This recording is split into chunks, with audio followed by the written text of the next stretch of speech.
Olá a todos da TV Cidade. Hoje o Viajando com a TV Cidade vai falar do nosso turismo, do turismo aqui de Farroupilha, e vai falar sobre um empreendimento que eu ainda não conheço, mas espero conhecer, que é a Morada dos Vagalumes, e a gente vai receber aqui o sócio proprietário, o Jair Angelim, para nos apresentar esse empreendimento que já não é tão novo assim, já vai completar um ano, mas a gente vai querer saber todos os detalhes. Olá, Jair, muito obrigada. Olá, Aline, tudo bem? É uma honra recebê-lo. E prazer é meu. E fazia tempo, né? Eu passava lá pelo desvio Blaut, né? Isso. E o que tá acontecendo aqui, né? E daí depois a gente descobriu, o tempo foi passando e que bom recebê-lo aqui para falar desse lindo empreendimento. É um prazer bater um papo contigo aí, falar um pouquinho de turismo e desse projeto que a gente desenvolveu aí ao longo desse ano. Então, Jair, queria que falasse um pouquinho da tua história, né, enfim, e de como surgiu o projeto, né, o sonho que virou uma realidade, né, de uma casa na árvore, né, da Morada dos Vagalumes. Bom, o Blaut já tem por origem, né, um pouquinho do turismo na veia, né, e vem se desenvolvendo um pouquinho mais aí com a Blaut Beer, com o Armazém do Desvio, agora com a Vinheirinha, com a Montaneus. E tinha o café também, o Café Blaut. E a gente tem produção de frutas vermelhas, produção orgânica, e sempre a gente quis trabalhar com o turismo, né, por ter produção de frutas orgânicas. Mas a gente pensava que, da forma tradicional, que se recebe com um fluxo grande de turistas, a gente não ia conseguir dar conta. E aí esse sonho ficou guardadinho aí, até que surgiu a possibilidade aí da construção da Casa na Árvore, que veio com anos assistindo um programa. A gente tinha sempre a vontade de num domingo de noite, final de dia ou início de semana, né? Começar a semana no domingo de noite com uma programação um pouco mais leve. E aí a gente começou a zapear na TV e encontramos o programa Casas na Árvore, que é com um construtor americano chamado Pete Nelson. E nos apaixonamos pelo programa e assistimos, são 5, 6, 7 anos aí que a gente vem assistindo o programa. E com a história da pandemia também, que as pessoas sentiram a necessidade de sair de dentro das suas casas, essa demanda surgiu, né, de sair de dentro das suas casas. E procurar lugares abertos, procurar lugares também mais isolados, por causa do confinamento, né, por causa da pandemia. E então a gente, de uma hora para outra, assim, também, claro que foi se construindo na nossa cabeça essa vontade, mas também não pensávamos, não vamos construir, né, vamos construir, não vamos. Aí até que de uma hora para outra o clique aconteceu e a gente começou a ir atrás, pesquisar, e tá aí a casa já para realmente colocar em prática. Exatamente. E como foi esse processo, né, de construção? Enfim, eu sei que tem detalhes que vieram, inclusive, de fora, né? Enfim. Isso. Bom, o que aconteceu é que, então, como eu mencionei, o nome do construtor é Pete Nelson, né? É um programa. E o que nos cativou a construir a casa era ter a sensação que ele tinha de construir uma casa na árvore. Ele é uma pessoa fora de série, uma pessoa que muito entusiasmada com o que ele faz, e a gente sentia assistindo o programa dele esse entusiasmo. E a gente tinha vontade de ter esse entusiasmo e de ter essa sensação também. Então aí a gente começou, quando a gente decidiu fazer a casa, a gente foi atrás de profissionais que pudesse nos auxiliar na construção. É uma construção bem específica, né? É uma construção bem específica. Por quê? Porque a gente tem que levar em consideração as árvores, não é qualquer árvore que pode ser construída uma casa. Como a gente ancorou a casa na própria árvore para ser uma construção de muita originalidade e não simplesmente entre as árvores construir uma casa. A gente ancorou a casa na árvore. Então a gente precisava de informações e de segurança, principalmente porque essa casa não ia simplesmente ser para uso nosso, mas sim como um negócio. Então ia ter gente circulando por lá, então a segurança foi uma coisa que a gente botou em primeiríssimo lugar, né? Então Entramos em contato com esse pessoal, com o time do Pete Nelson dos Estados Unidos, compramos o manual dele. E vocês em algum momento tiveram contato com ele? Ou só com a equipe? Não, com a equipe. Eu sigo ele, toda hora eu falo assim, interagindo com ele. Mas com o Insta dele, né? Sim. Mas tivemos 2, 3 contatos, que foi com o meu primo, que é engenheiro mecânico, e tivemos a necessidade de um engenheiro mecânico para desenvolver algumas peças da estrutura, e aí a gente teve alguns contatos assim com o time dele, né? Não especificamente com ele. Mas um dos meus sonhos é que um dia ele possa vir aqui conhecer uma obra, né? Vai ser uma realização para mim, para nós todos, né? Para Deb, para Manu, né? E aí, comprando esse manual, enfim, seguindo as orientações, quais as particularidades, as dificuldades, como foi, assim, colocar esse sonho na árvore, né? Bom, então o que o maior desafio foi ancorar ela nas árvores e fazer a plataforma para a estrutura, para construir a casa, né? Estruturar essa plataforma para construir a casa, que a gente tem que levar em consideração, como eu comentei, a árvore, nem todas as árvores podem ser usadas para construção. Solo, profundidade de solo, sanidade da árvore. Aí vem a segunda etapa, crescimento da árvore, tanto para cima como o diâmetro dela, e também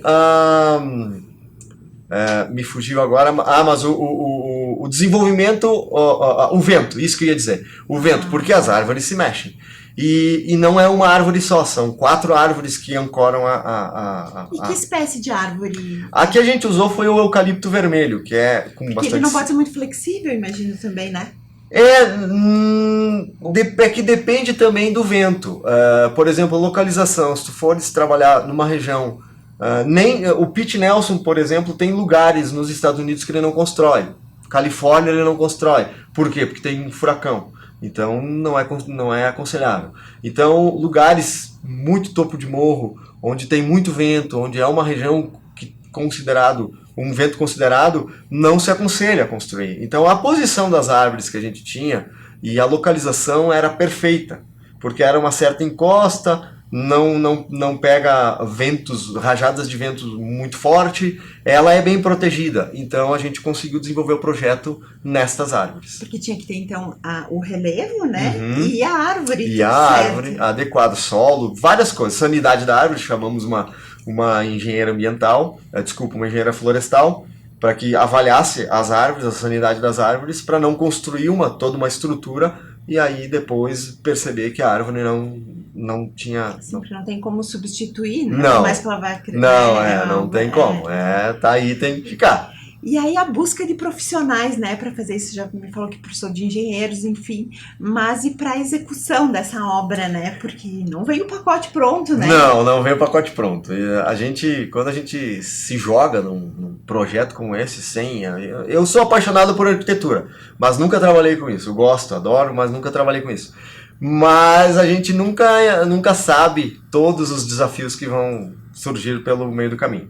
Primeira coisa foi a pessoa que desenvolveu o projeto da casa, que foi a minha cunhada, a Patrícia, que mora na Ferrugem e desenvolveu já vários projetos, né? As casas dela que ela trabalha também lá com Airbnb, e a linha de construção que ela trabalha é a mesma linha que a gente gosta, né? De madeira, de rusticidade, de reaproveitamento, de reciclagem. Então essa é a linha que a gente gosta de trabalhar. E a gente disse para a Paty, olha Paty, se for contigo a gente faz, senão a gente não faz. Ela topou o projeto, trouxe um amigo dela que é engenheiro, principalmente engenheiro civil, que é principalmente para estruturar a plataforma, né, onde iria ser construída a casa, e pensar em todos esses detalhes de crescimento da árvore, de movimentação da árvore sem movimentar a estrutura da casa, vento, tudo isso esse engenheiro estudou, pesquisou juntamente com a gente, e ele que determinou as coordenadas, né? Vê, né, a gente como leigo, né, tu vê Uhum.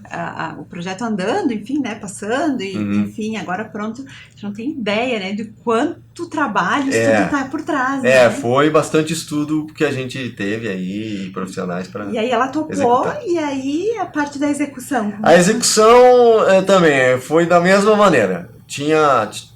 Eu tenho alguns amigos que são construtores, construíram a nossa casa, é o Emerson Matos e o Érico Matos. E eu disse para eles, ó, ou vocês constroem ou nem faço o projeto, porque a gente confia muito no trabalho deles, né? E trabalham muito bem com madeira, carpinteiros de mão O cheia. Emerson Matos, acho que a primeira vez que, enfim, que me chamou a atenção algo que ele fez uma caminhada, né, Sim, no cassino, que é uma caminhada famosa, sim. né, então ele já tem uma bagagem. O Emerson, juntamente com o meu cunhado, o Leonardo, que já esteve aqui, eles subiram a Concagua. Tá. Então eles são bem aventureiros e ele tem essa veia artística, dá pra mim dizer, assim como o Érico também, essa veia artística da carpintaria, porque eu considero uma veia artística. O que eles fizeram dentro da casa lá, ou na casa em si, o projeto todo, Não se aprende em curso nenhum. não, é uma veia artística que eles têm, uma capacidade extra aí que eles Então a conseguem. parte da execução ficou a cargo deles. Ficou a cargo deles. E aí entrou também meu primo, o Rafael, que ele trabalhava na Irving, é engenheiro mecânico, e toda a parte, também uma parte estrutural e de desenvolvimento de peças, que a gente teve que desenvolver peças metálicas, a gente chama de TEB, são parafusos que vão na árvore, que para ancorar a casa na árvore. E uma outra peça que a gente chama de arestor, que vai junto a esse parafuso que dá a possibilidade da árvore se movimentar sem que a estrutura da casa se movimente. É bem interessante de conhecer. Então ele que foi atrás porque ele tinha todo o conhecimento nessa área, então ele foi atrás pra gente de desenvolver toda essa parte. E quanto tempo foi da decisão, assim, não, vamos fazer até o projeto... Eu acho que pronto nunca fica. Sempre tem um detalhe que você vai aperfeiçoando, mas enfim, do primeiro hóspede. Bom, nós começamos a ideia foi em novembro de 2020. O momento que a Paty e o Emerson e o Érico toparam, aí a gente já decidiu. Que foi ali final do ano, novembro, dezembro, a gente já decidiu, vamos fazer. E aí começou todo o trabalho. A obra começou de fato em abril. A gente fez o projeto não foi só a casa, a gente fez todo o cercamento, porque a gente pensamos, né, o projeto é para trabalhar com o turista, então tu tem que pensar em todos os detalhes, né, como o turista vai chegar, como ele vai ser recebido, o carro, onde ele vai deixar, até chegar na casa, porque é uma casa na árvore, né, então tu não vai pôr o carro embaixo da casa, não por nada, né, por segurança, não é por isso, mas um projeto, não foi simplesmente a casa, então foi o cercamento, o portão de entrada, a entrada, como o hóspede vai entrar, inclusive, né, se eu não estiver por lá, porque a gente trabalha com o Airbnb, com o Booking, possibilidade de a gente até não estar lá, esperando. não ter a recepção esperando, apesar de que a gente gosta sempre de receber o hóspede, a gente faz questão de sempre receber o hóspede.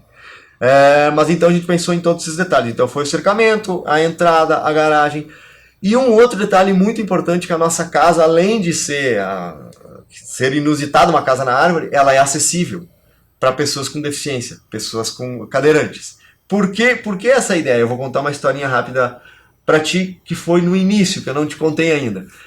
Quando a gente resolveu fazer a casa, a Deb pensou, porque a Deb é cadeirante, né? E a Deb pensou, tá, mas e aí casa na árvore normalmente tem escada, como é que eu vou fazer? E aí a Manu, na inocência da infância, de criança, que às vezes a gente adulto não se dá conta dessas coisas. Que são óbvias muitas vezes. São óbvias. Ela disse assim, mãe, é muito simples, é só fazer uma rampa. E o terreno ajudava a isso, então a gente fez a rampa de acesso pelo meio do mato, encontrando os caminhos no meio do mato para preservar todas as árvores, até chegar à casa, onde a gente ia realmente construir a casa.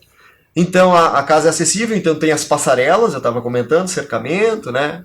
Garagem, entrada, passarelas e a casa em si. E o ambiente todo aí que a gente construiu. Então é um projeto relativamente grande. né? E aí depois só foi. A gente inclusive fez a passarela, a primeira coisa que a gente quis fazer antes da casa, para a Deb poder acompanhar todo o projeto junto comigo. Estar presente em toda a etapa da construção da casa. E teve alguma dificuldade maior, enfim, que foi no projeto, na execução, alguma coisa que fez, assim, branquear uns cabelos, ou até que foi tudo... Olha, eu digo assim que todo mundo que fala em construção parece que tem um pouquinho de arrepios. Eu adoro construção, eu gosto um monte de construir. Se pudesse, acho que eu estou na profissão errada. Mas não, eu adoro também o que eu faço, né? Trabalhar lá, e agora ainda mais com hospedagem eu gosto. Mas a sinergia que teve entre a equipe toda foi tão grande que claro que teve desafios. Como fazer isso, como fazer aquilo, é uma casa na árvore. Teve momentos de algumas dificuldades, sim. Mas a sinergia entre a equipe toda foi tão grande que sempre a gente resolveu com muita tranquilidade. Foi muito bom, foi muito bom. E aí hoje, a Morada dos Vagalumes, ela está disponível no Airbnb. E no Booking também. E no Booking também. E como está sendo receber pessoas? E de onde estão vindo essas pessoas? Como está sendo agora ver o negócio andando, enfim? Essa é a melhor parte. Por quê? Eu comentei contigo sobre a sensação do Pete, que isso foi uma das coisas que nos fez construir a casa, que a gente via quando ele entregava a casa, a motivação dele, a alegria, o entusiasmo dele em entregar o projeto que ele fez, que ele desenvolveu com muito carinho. E eu renovo isso a cada hóspede que chega, porque a gente recebe pessoalmente os hóspedes, então é uma alegria para mim apresentar a casa.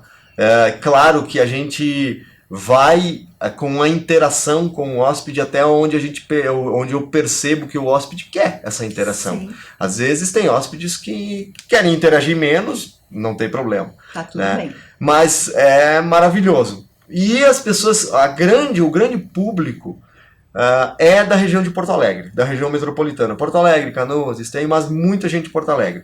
Mas a gente recebeu ao longo de um ano aí que normalmente é final de semana que as pessoas vêm. No meio do ano, que é final, que aí tem férias de escolar, né, calendário escolar, que aí a gente recebe bastante hospedagem também no meio da semana. Mas gente de São Paulo, gente de Santa Catarina, gente do Paraná já veio, de outras cidades do Rio Grande do Sul, litoral, e inclusive tivemos hóspedes até da Austrália. Final do ano aí tivemos a grata presença de um hóspede australiano. E é interessante essa questão, né? Porque por mais isso vale, né, para hospedagem, para monumentos, por exemplo, Cristo Redentor, né? A gente vê o Cristo Redentor desde que a gente é criança. Sim. Mas quando você chega lá, você vê pessoalmente, sempre a emoção é diferente, sempre, né? Então sempre. A hospedagem também, mesmo já está disponível as fotos, né, nos Sim. sites de aluguel. Mas quando você chega, a emoção é diferente, né? As pessoas quando chegam lá, claro que eu sou, né, vamos dizer assim, eu não vou falar muito porque o negócio é meu, mas as pessoas que suspeitam em falar, como a gente diz, né, mas as pessoas, vários nos relataram que as fotos não retratam tudo que realmente a casa é.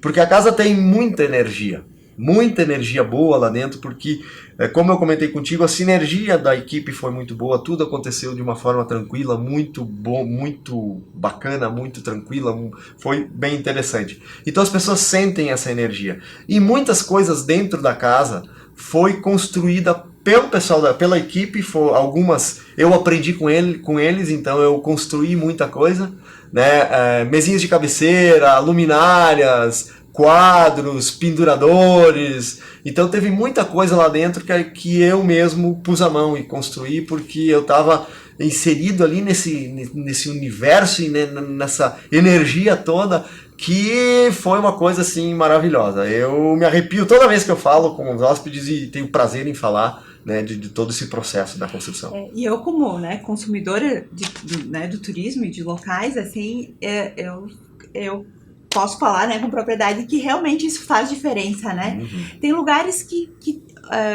visualmente estão perfeitos, mas parece que falta alguma coisa, e é a questão da energia, muitas vezes. Enfim, e isso faz diferença, de repente, a forma com que aquele projeto foi concebido, né? Isso faz toda a diferença. A gente já ouviu também outros relatos, né, de hóspedes que deixam a gente interagir um pouquinho mais, que querem, na verdade, interagir um pouquinho mais com a gente, de que eles entram na casa, aí quando eles olham um detalhe e quando vê já tem outro, e quando eles percebem que eles já estão acomodados na casa, quando eles olham para um outro lado eles percebem um outro detalhe que eles ainda não tinham percebido. Então ao longo da hospedagem eles conseguem ver muitas coisas ali, né? Então isso eu fico feliz, né? A Deb, nós ficamos... Faz toda a diferença. A gente fica muito feliz de ver esse retorno, né? Do pessoal contentes, satisfeitos. E como vocês, né, como agora, né, empreendedores do turismo, veem esse desenvolvimento do turismo em Farroupilha e também essa busca dos consumidores, né, do turismo pela experiência? Olha, Farroupilha eu vejo que já vem há um tempo aí o turismo sendo um pouco mais assistido. Isso é bom, porque é um nicho de mercado que não pode ser ignorado. E que tem muitas cidades que vivem disso e vivem muito bem. Então é um nicho que tu não pode desperdiçar. É uma cidade muito industrial, né? Mas eu acho que é um nicho que tem que ter um cuidado especial. E está acontecendo de uma forma muito intensa. E eu volto a falar, lá no Blaut, com os empreendimentos que vieram há poucos anos aí, o Blaut está voltando a ser lá como era em 1930. Pois esse resgate. Esse resgate está acontecendo. Não sabem da história do Blaut com o turismo, né? O Blaut, o Gil Blaut começou o turismo, foi um dos precursores do turismo no Rio Grande do Sul. Quando não havia estrada para o litoral, o porto-alegrense, através do trem, vinha para passar veranear aqui em Farroupilha, no Desvio Blaut, né? Então foi um dos precursores do turismo no Rio Grande do Sul. Inclusive, eram mais pessoas vindo ao Blaut do que a Gramado, por exemplo, né? Sim. Eu tive a honra de receber aqui também um programa, o seu Tarcísio Michelou, né, que é referência no turismo, e ele me falou uma frase que, em seguida, eu repito porque eu acho que ela precisa ser repetida, né? E olha o que ele falou. Que Farroupilha, a gente já teve a experiência de grandes fábricas e grandes empresas simplesmente por razões técnicas se mudarem, né? Irem para outro estado, para outra cidade. Mas o turismo, ninguém tira. Não. Né? É verdade. Então ele precisa ser fomentado, né? Como uma coisa séria, como uma questão que gera renda e que gera desenvolvimento, né? E que bom que isso está acontecendo, né? Sem dúvida, sem dúvida. O seu Tarcísio é uma pessoa icônica aí no meio do turismo. Uma referência, né? É referência, sem dúvida. Então, parabenizo, né? Porque também não tem toda uma logística, tem todo um trabalho que precisa ser feito, né? Com certeza, e não pode deixar de ser assistido, o poder público aí tem que sempre estar com um olho bem aberto para o turismo, porque é uma forma de entrar recurso, e recurso a gente chama de recurso limpo, né? Sim. Entra dinheiro de fato aí para a cidade. Agora com a ciclovia também, que está sendo desenvolvida aí, que vai passar lá pelo Blaut também, vai ser uma coisa bem interessante, bem bacana para a região, para o desenvolvimento do turismo lá. E o Jair, né, e família, também um viajante, gosta de trazer experiências? Gostamos muito de viajar, a gente dentro do possível aí a gente viaja, conhecemos alguns lugares fora do Brasil, dentro do Brasil, e a gente sempre que possível a gente viaja, sempre que possível a gente viaja assim. E essa depois da Morada dos Vagalumes, você passou a olhar as hospedagens com outro olhar, assim, para poder trazer, ou como que... Agora a gente sempre, mesmo que sejam hospedagens num hotel tradicional, ou alguma hospedagem diferente, né, a gente sempre fica acaba tendo um olhar diferente, um detalhe, então isso é inegável, né? Agora mudou, agora a chave virou um pouquinho e sempre a gente tem um olhar um pouco diferente quando a gente viaja. E quem quiser, então, se hospedar na Morada dos Vagalumes ou conhecer também, me fala das redes sociais ou de onde A gente pode nos encontrar no Instagram, né, que a gente é a Morada dos Vagalumes, ou pelo Airbnb, Casas na Árvore, né, Morada dos Vagalumes, ou no Booking também, consegue encontrar o nosso fotos e imagens e relatos de hóspedes, né? E fazer reservas também. Fazer reservas também. Isso aí.